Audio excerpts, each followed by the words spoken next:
नमस्कार, मैं पूजा दुबे। आप देख रहे हैं फास्ट न्यूज इंडिया।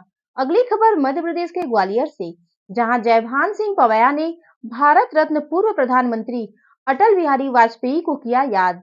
खबर के बारे में विस्तार से बताएंगे, लेकिन उससे पहले लेंगे एक छोटा सा ब्रेक। ब्रेक के बाद जल्द हाजिर होंगे।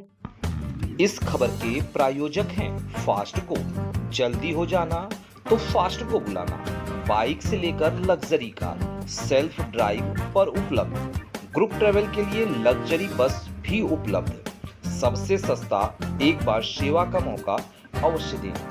व्हाट्सएप करें 9044808808। ब्रेक के बाद आप सभी का स्वागत है। खबर मध्य प्रदेश के ग्वालियर से, जहां भाजपा महाराष्ट्र के सह प्रभारी पूर्व मंत्री जयभान सिंह पवैया ने भारत रत्न पूर्व प्रधानमंत्री अटल बिहारी वाजपेयी को याद करते हुए कहा कि वे ही मुझे उंगली पकड़कर राजनीति में लेकर आए थे। उनके शब्दों के ब्रह्मचर्य का मर्यादा का गहरा असर मेरे मन पर है। वहीं आगामी लोकसभा चुनाव लड़ने के सवाल पर पवैया ने कहा कि मैं तो मजदूर हूं, जो मालिक का हुक्म होगा उससे मानूंगा। देखें ग्वालियर से reporting in charge magazine Neeraj Shivhare की रिपोर्ट।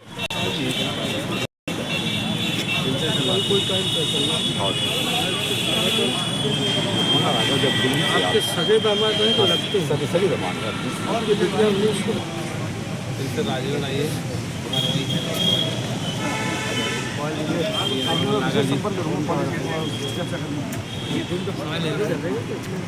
लेकिन आपने आपत्ति की, आपने अपनी नाराजगी दिखाई, उसके बाद डेट क्लियर हुई और आनंद फानंद में तैयारी की गई, ऐसा क्यों?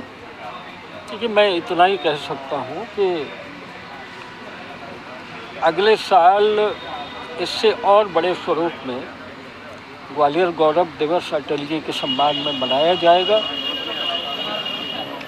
आगे के लिए बोल सकता हूँ, जो हुआ है वो कार्यक्रम तो गौरव दिवस का स्थायी रूप से होगा ही, इस साल भी हो रहा है और अच्छा हम कर सकेंगे इसके लिए। आज सीएम आ रहे हैं और उनके स्मारक का शिलान्यास भी करने वाले हैं, तो किस तरह का स्मारक बनने वाला है उनका? देखिए, देश में अनेक जगहों पर उनकी स्मृति में, अटल जी की स्मृति में संग्रहालय हैं, मेमोरियल हैं। ग्वालियर में एक बड़े स्मारक की आवश्यकता थी और आज उसकी आधारशिला रखने के बाद में एक बड़ी लागत से एक अद्भुत स्मारक की शुरुआत हो जाएगी। मुख्यमंत्री जी आज उसकी आधारशिला रखने वाले हैं। एक बड़ी ज़रूरत थी ग्वालियर के लिए, जो अब पूरी हो गई।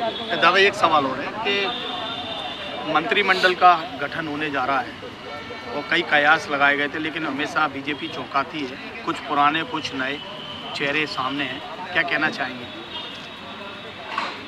मंत्रिमंडल के बारे में मैं होता कौन हूँ भैया? ये मुख्यमंत्री जी का अधिकार है और संगठन के उच्च नेतृत्व के फैसले हैं।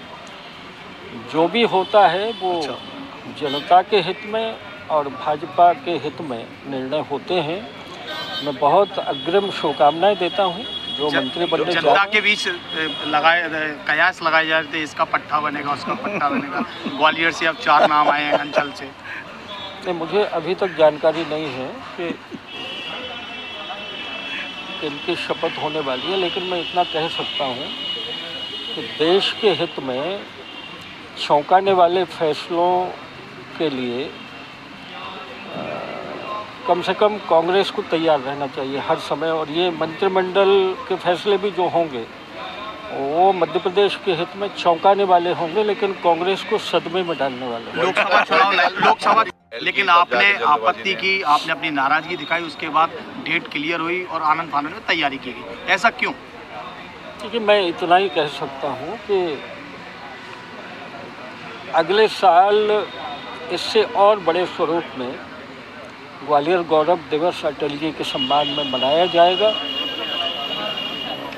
आगे के लिए बोल सकता हूँ, जो हुआ है वो कार्यक्रम तो गौरव दिवस का स्थायी रूप से होगा ही, इस साल भी हो रहा है और अच्छा हम कर सकेंगे इसके लिए। आज सीएम आ रहे हैं और उनके स्मारक का शिलान्यास भी करने वाले हैं, तो किस तरह का स्मारक बनने वाला है उनका? देखिए, देश में अनेक जगहों पर उनकी स्मृति में, अटल जी की स्मृति में संग्रहालय हैं, मेमोरियल हैं। ग्वालियर में एक बड़े स्मारक की आवश्यकता थी और आज उसकी आधारशिला रखने के बाद में एक बड़ी लागत से एक अद्भुत स्मारक की शुरुआत हो जाएगी। मुख्यमंत्री जी आज उसकी आधारशिला रखने वाले हैं। एक बड़ी ज़रूरत थी ग्वालियर के लिए जो अब पूरी हो गई। दादा एक सवाल हो रहा है कि मंत्रिमंडल का गठन होने जा रहा है और कई कयास लगाए गए थे, लेकिन हमेशा बीजेपी चौंकाती है। कुछ पुराने कुछ नए चेहरे सामने हैं, क्या कहना चाहेंगे? मंत्रिमंडल के बारे में मैं होता कौन हूँ भैया? ये मुख्यमंत्री जी का अधिकार है।